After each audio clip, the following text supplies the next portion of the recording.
All right. Man, was that a stinker of a game. Ah, Jets wind up losing to the Falcons by the score of 20-27. It really didn't feel that close of a game. Like ending score looked closer than the game actually was. This game was over before the last field goal that the Jets kicked. Um, Man, just a rough game. Takeaways for me, I'm looking at first and foremost Zach Wilson. Really, really inaccurate. Not a good game. He wound up going, what was he? He was 19 of 32, 192 yards and an interception. The interception was a really bad throw, one of many bad throws over the course of the first half of this game. He did play a little bit better in the second half, but I think that's more so because the running game got started. Like our first touchdown in the second half. First off, fantastic kick return, got us in prime position, and then they didn't let Zach throw the ball at all. They just ran the ball right down the field and scored a touchdown. So that was like all our points came on the ground, except for, I guess, a 2-point conversion. And then secondly, biggest factor for me, aside from like the defense being on the field the entire time, Jeff Ulbrich, horrible game. Absolutely miserable defensive play calling. Completely, if I had to rank where I would put blame on this game, first one would probably be Jeff Ulbrich and the defense.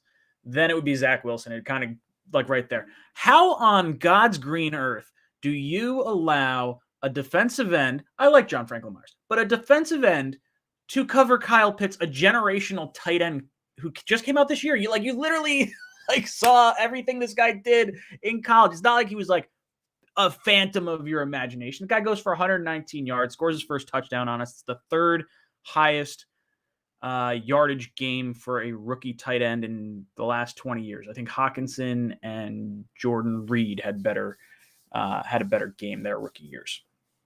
And then on the second touchdown, you do the same damn thing. You have your linebackers blitz, and then friggin' poor Bryce Huff has to run from the left side of the formation all the way across the field to try and cover the tight end. It's never going to work. Apparently, Ulbrich this week said he had a database of information on the Falcons that he was going to use. Did you leave it in Florham Park? Jesus, come on, dude. I could have called a better game. And I don't fancy myself like a crazy defensive mastermind by any stretch of the imagination. Just a joke. An absolute joke. How do you go against the league's worst scoring defense? Like, lets up the most points or whatever the heck they're ranked, 32nd, and Zach Wilson, like, literally can't get the ball in the end zone. Come on. And then, taking the sacks. Dude, can't take the sacks in the 2-minute drill. Come on. Lots of bad throws from Zach Wilson today. Lots of easy throws. Easy throws that were bad. In the flat, hitting Morgan Moses in the back of the head with a screen pass. Sloppy game all the way around. Heading into the bye. Robbie drops in the super chat, says, this is miserable. Defense blowed today. Offense is invisible in the first half. Ulbrich equals menace. 3rd and 13. In late fourth, you give up a first. John Franklin Myers on Pitts. Robbie, I completely agree. I would say this. I don't want to put a crazy ton of blame on the defense. I put it more on Ulbrich and the defensive play calling because it didn't feel like the players were necessarily bad as much as it was like just horribly schemed. Now, late in the game, I do think they were gassed, and I think that's where you start to see things. Our safeties, we're playing like backup safeties across the board, and they just get smoked by Pitts. Don't even see him. Just completely forgot he was on the field. Right past him, right down the field. Thought we could have had a chance had we been able to stop him. And then 3rd and 13, 3rd and 2. The 3rd and 2 play really got me. Like 3rd and 13, they go to a receiver they hadn't really been going to, and then they, I don't know. He's fast. He makes a play and gets it. But the 3rd and 2, like you watch the corners drop back like 5-6 yards off the line of scrimmage, and Patterson's right out there. It's like, well, what the hell do you think was going to do? I'm standing up. I was like, what are you doing? No, get up on the offense. Get on the line of scrimmage. You got 2 yards. Who cares about the touchdown? Give up a touchdown if you have to. Stop the first down. Oh, man. Come on. Offense being invisible is crippling to this team. You can't have no-shows in the first half the way we've had all 5 games. That's got to fall on Zach Wilson and LaFleur. 100%. 100%.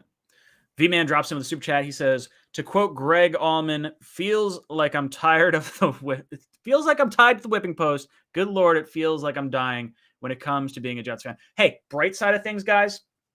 This game was a 9:30 game, which means we have the rest of the day to watch football. At least we didn't burn through our Sunday and miss every other game across the league.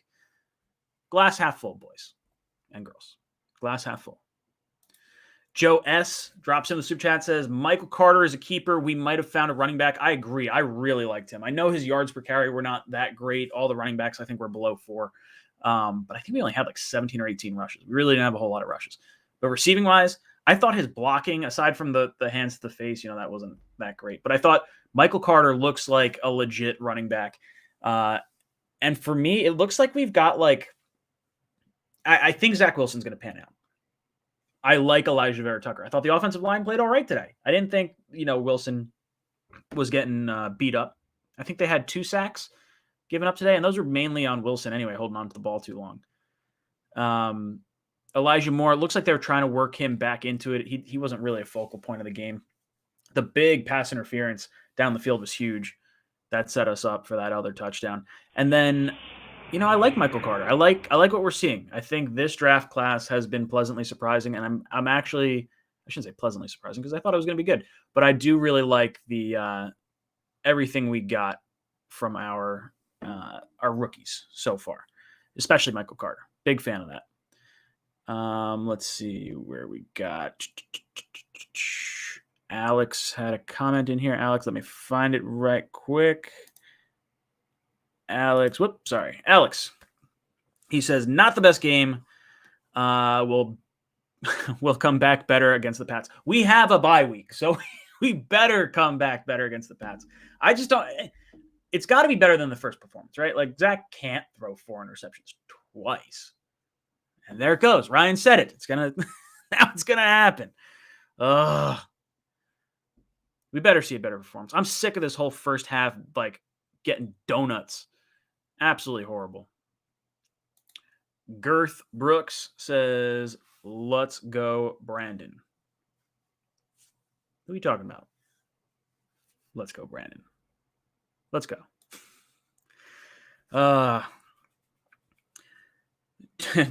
Joe says, Ryan, make your every throw from Zach Wilson video. Wilson was the entire problem today. I made my Zach Wilson video. It's already up. It's there if you want to watch it. It kind of gives you an insight into how he's playing at the very least. I'm not going to lie. When I make those videos, I'm like, man, I should just make an entire Jets reel because then you don't get to see any touchdowns. All the touchdowns were running touchdowns this week and really not a lot of help from Zach Wilson. Not a lot of help. That was rough. Robbie says Zach Wilson in post-game presser put it on live. I could put it on, but then I wind up having noise in the background. I get confused and trying to watch stuff and listen to stuff. We could probably do a watch party of that, but I don't think there's anything that I could be seeing or hearing from Zach Wilson post-game that would make me feel better about how he played in-game. So there's that. Man, just really disappointed across the board today. I will say this. Let's go through some positives because there's always going to be positives in games regardless. I thought CJ Mosley and Quincy Williams, the 2 linebackers, had another phenomenal game. They are stacking good game after good game after good game, and I really like what we're seeing from both of them. They both caused fumbles that the Jets were able to recover, and Quincy Williams is a friggin' freight train. This guy hits so hard. He is a heat-seeking missile, and I've really enjoyed watching him play. CJ Mosley bouncing back after 2 years off. Everything that I've wanted from linebackers. So I'm really pleased with that unit specifically. The other thing, special teams. Aside from the missed extra point, which was rough. Amendola had the long field goal. We had the nice kick return. And then I don't know if you guys were paying super close attention to it or not, but Justin Hardy had a great block of his gunner on his side into the returner for the Falcons where the ball wound up going an extra 10, 15 yards down the field. Really like that. That was the type of play that you wind up seeing really good special teamers make, and that's why you sign a player like that. He's been one of our best free agent pickups, bar none. One of the best in the last few years. And if you go over to Jets X Factor, Joe Blewett did a breakdown of Justin Hardy. I definitely recommend you watch that because he actually had a really good breakdown and he brought up that specific point. Blocking guys into the returner. Smart guy. Smart guy. So I guess my quick takeaways from the game. Defensive play calling, 2 touchdowns where defensive ends are tasked with covering tight ends. Never, ever, ever am I going to be okay with that. Never going to be okay with that. Sorry, Ulbrich, that's on you. That's not on the defense. CJ Mosley, Quincy Williams, both getting fumbles. Loved it. Zach Wilson, absolutely atrocious accuracy-wise in the first half of this game. You look at his stats look a lot better because of the last drive. Like, it was all gimmies the last one. They're like, hey, let's just get out of this game. Prevent defense. We got the Blake Bortles treatment where he just collected garbage time stats at the end of games. So you got to take that with a grain of salt when you're looking at his overall box score. He was not as good as the 192 yards, if you want to call that good, kind of reflected. Third downs. Dude, third down penalties. Quincy Williams with the roughing the passer call, that just got me livid. It wasn't, I don't think that was pass interference. I would not, when I look at that, I'm like, okay, no, that's just, a clean hit. And it didn't feel like he drove him to the ground. He landed on him, which I guess is a penalty. I hate that call. There's not many calls I absolutely hate in the NFL, but that is certainly one of them. Then you have was it roughing the passer on Nathan Shepard hitting low on Matt Ryan? Dude, what the hell are you doing? You can't hit the quarterback low. Just move out of the way. The best thing that's going to happen is you get a penalty and the ball's not completed. Then you wind up completing the pass and you tack on an extra 15 yards. Moron. This guy should not be on the field. Should not be on the field. He'll be gone after this year. Not a fan. And then special teams I thought was mostly pretty good. I think they're a big reason why we stayed in the game, aside from, again, the missed extra point there. Who we got? We got Mutt Viles dropping in with the super chat. Thank you, Mutt Viles. He says they're gonna be fine. They're gonna be fine. Go through the bye, learn, and come out swinging against the Pats. Also, that first roughing the passer flag was BS. Just saying. Mutt Viles, I completely agree. Completely agree. I just ranted about that. I love it. I hate that first, because that started the whole game. That was a third and, I don't know what the yardage was, but definitely a third and long. And you end it there. Now the Jets get the ball back and you get an opportunity to not gas your defense out. The defense was on the field for so long. I want to say it was 23 or 24 snaps, while the offense only had 8 maybe, I think, in the first half. If that, it was awful. We're not helping our defense out. As much as I'm irritated with Ulbrich, I'm actually happy with the players on the defensive side of the ball. Bryce Hall, he's going to be a starting corner in this league. I'm a big fan of Bryce Hall. He had a few opportunities where he almost got picks. He's knocking on the door. He's gonna be a really good corner for us. I'm really happy with that. But man, dude, the third downs, the big plays, the penalties, really, really crippling us today. The NY Bully drops in with the super chat. NY Bully says that roughing the passer call on Quincy was BS. Our defense played solid overall for a lack of secondary presence. I agree. I think if we had Lamarcus Joyner and Marcus May in at safety, I think we would have been able to see a better secondary presence, especially on the whole Kyle Pitts thing. Pitts having 119 yards, you're going against backup safeties. But then you also go into the game. They don't have their top 2 wide receivers in Ridley or Gage. And it's going to be Pitts, and it's going to be Patterson. We were saying it all week. Hey, these are the 2 guys to watch out for. We just decided to forget about them. There's no real reason to cover these guys, right? No, it's not like the Jets had a horrible time covering McNichols or Christian McCaffrey out of the backfield. So no, Patterson, no, we're fine. We're good. Pitts, we forgot about him. Sneaky guy. That generational prospect. Just slipped my mind, Mr. Ulbrich. Tried to get too cute with his former team. This is a frustrating game. because this is a game we definitely should have won.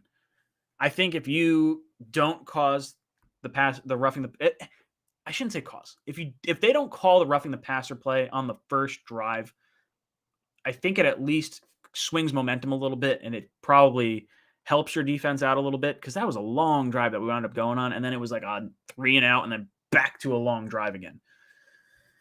Oh, man, Ulbrich killed us. Zach Wilson killed us. Sorry, dude. You're going to get better. I love his off-script plays, but he has got to get better in the pocket, and he has got to get better, across the middle, because he's throwing balls behind Corey Davis. There were a few the last few weeks where I was like, okay, you know what? He's throwing it to a spot where Davis is not going to take a big hit, and I'm okay with that. But there was like 4 or 5 or 6 easy passes this week that he just did not put in the right spot. Jamison Crowder was wide open in the right flat, throws it at his feet. Ryan Griffin, I don't know if there was if the defensive lineman that was kind of shadowing or following Wilson, if he was in the way, maybe Wilson was just throwing it in the dirt on purpose. That's possible. But man, there was a lot of balls that were just thrown behind receivers. The Keelan Cole interception, absolutely awful. Not a good pass whatsoever. Look, we're going to have those games. Rookie quarterback, we're going to have our ups and downs. He takes sacks in the 2-minute drill. You can't do that. That's on coaching. I mean, you gotta get in his ear. Tell him, like, dude, you don't see it, throw it away. Rip it down the field. Throw it out of bounds. Something. Get it out. Throw it in the dirt. No reason to try and get crazy with it. Not to mention you wind up getting yourself potentially hurt if you start extending plays and having guys coming swinging at you. Offensive line-wise, for the Jets, I thought was okay. They weren't the issue today.